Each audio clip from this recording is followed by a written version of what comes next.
Who remembers Scooter's Pizza? The pizza chain that promised delivery in 39 minutes or your pizza is free? Well, in the early 2000s, Scooter's Pizza had grown to become one of the most recognizable pizza brands in the country. But, with no exaggerating, it seems to have just disappeared overnight. How did this happen, and where did it all go wrong?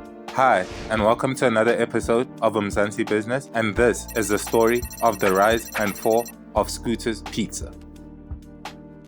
The story of Scooter's Pizza begins with a man known as Carlo Gonzaga. By the late 90s, Carlo and his father were already operating 4 franchise pizza outlets in Durban. However, in 1999, they sold their stakes in those businesses to pursue a new vision. A pizza delivery service centered around motorbike deliveries. That concept inspired the name Scooter's Pizza, referencing the delivery method. Scooter's Pizza set out to replicate the success of leading US pizza chains like Domino's and Pizza Hut, but with a model tailored to suit the South African market. And Scooter's opened up their first store in the year 2000 in Westville, Durban. And they quickly gained attention for its bold promise: delivery within 39 minutes or your meal was free. This offer applied to orders over 45 Rand within specific delivery zones and was timed from when the order was placed to its arrival at the customer's door. To meet this commitment, deliveries were made using heated bags to ensure the pizzas stayed hot and fresh, which became the basis for their slogan. We deliver hot, tasty, fast.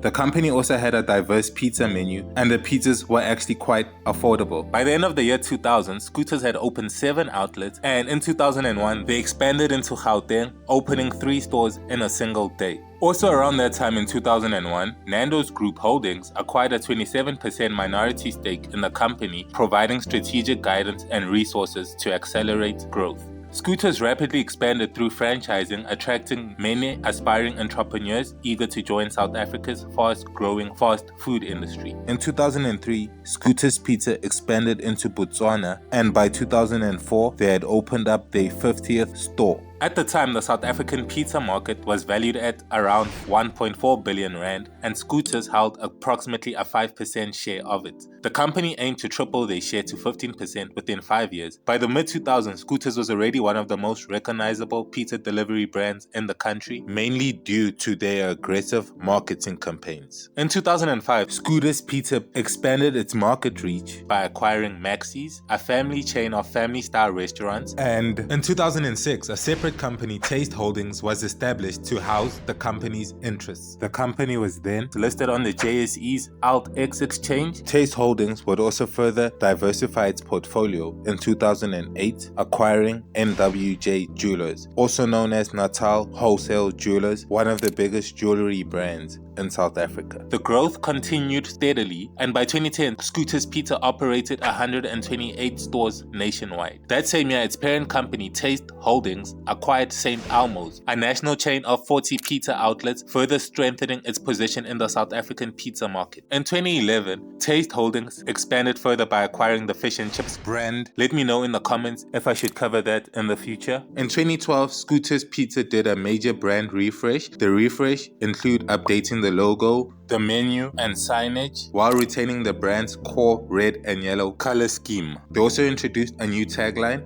"Get a slice of the good life." In 2014, something huge happened. Taste Holdings signed a 30-year master license agreement with global pizza giant Domino's. As a result, Scooters Pizza and St. Elmo outlets began rebranding under the Domino's name. Since most of the Scooter outlets were owned by franchisees, they had the option to either rebrand as Domino's or lose their franchise license and go private. And yeah, guys, that was pretty much the end for Scooters as well as St. Elmo's Pizza. But the story doesn't end there, because it seems like this whole Domino's move was a huge mistake. More on that later. In 2015, Taste Holdings further expanded its portfolio by securing exclusive rights to develop Starbucks in Southern Africa, with the first Starbucks store being opened in Rosebank in 2016. This move also turned out to be a massive mistake, as it is said that Taste Holdings spent an estimated 1.4 billion Rand trying to keep Starbucks afloat before eventually selling it in 2019 for just 7 million Rand. In 2019, Taste Holdings disposed of the Maxi's and Fish and Chips brands. The group though say that this was a strategic move so that Taste Holdings could become a more focused luxury retail group consisting of the NWJ brand that we spoke about. They also had the Arthur Kaplan and the world's finest watches brands. under them, which came under their control in 2014. Arthur Kaplan was one of the leading retailers of Swiss watches in South Africa and also sold other jewelry. In 2020, Taste Holdings liquidated its Domino's pizza business in South Africa after failing to find a buyer. The company needed significant capital to achieve positive cash flow and expand its food business, which it was unable to secure. Taste Holdings' decision to liquidate Domino's was part of the strategy to focus on luxury goods, as we spoke about, and as a result, about 55 corporate Domino's were shut down. And sadly, over 700 people lost their jobs. After selling all the food businesses, Taste Holdings was renamed Lux Holdings. And yeah, guys, that's pretty much the story of Taste Holdings as well as Scooter's Pizza. At its peak, Scooter's Pizza had over 150 stores nationwide. And other brands that I didn't cover that Taste Holdings also once had under them is the Zebro's Chicken and the Buen Gusto Cuisine brand. And yeah, guys, to put it simply, Domino's took over Scooters and things were never the same. I don't even think South Africans relate to Domino's. But I think it's also fair to say that Scooters would find it challenging in today's highly competitive fast food industry because their pizza was good, you know, just not the best. And many other fast food outlets also began or already had been doing deliveries. But we can't deny Scooter's Pizza's impact on the South African food industry. It was a cornerstone of quick, reliable, comfort food for families and friends alike. And even though it is no longer around, it has no doubt carved out a lasting place in the hearts of many South Africans. If you like content like this, please consider subscribing to the channel. My name is Lebogang, this is Mzansi Business, and I'm out. Peace.